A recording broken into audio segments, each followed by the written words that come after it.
ముఖ్యంగా మనకి మద్యపాన నిషేధం అనేది చాలా చాలా కష్టమైన విషయం, ముఖ్యంగా ఆంధ్రప్రదేశ్.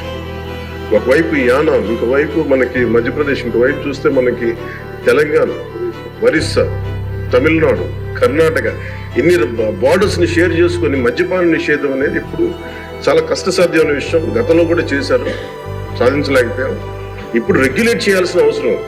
ఇందాక గౌరవ సభ్యులు బుచ్చయ్య చౌదరి గారు చెప్పినట్టుగా, ఒకటి స్టేట్ ఎక్స్‌చెకర్ కి లాస్ జరిగింది, ప్రజలకి ఆరోగ్యానికి హాని జరిగింది. దాంతోపాటు అసలు ఈ వ్యసనాన్ని తగ్గించే పరిధిలో కూడా కొంత బడ్జెట్ కేటాయించాం, ముఖ్యంగా డీ అడిక్షన్ సెంటర్స్ కానీ వీటితో పాటు కేటాయించాం. ఎందుకంటే రేపొద్దు దీంట్లో మనమే కనుక 18,20 ఎంత ఇది 18,000 కోట్లు ప్రస్తుతానికి వస్తే దాంట్లో కనీసం ఒక సర్టెన్ శాతం, ఒక 10% అంటాం, ఎంత పర్సెంటేజ్ పెద్దలందరూ కూర్చొని, విఘ్నులందరూ కూర్చొని దాంట్లో కొంత డీ అడిక్షన్ కి దాన్ని ఖర్చు పెట్టాలి. కేవలం దాని ఆదాయంగా చూడకుండా అట్లీస్ట్ ఒక 10% డీ అడిక్షన్ గా దాన్ని ఖర్చు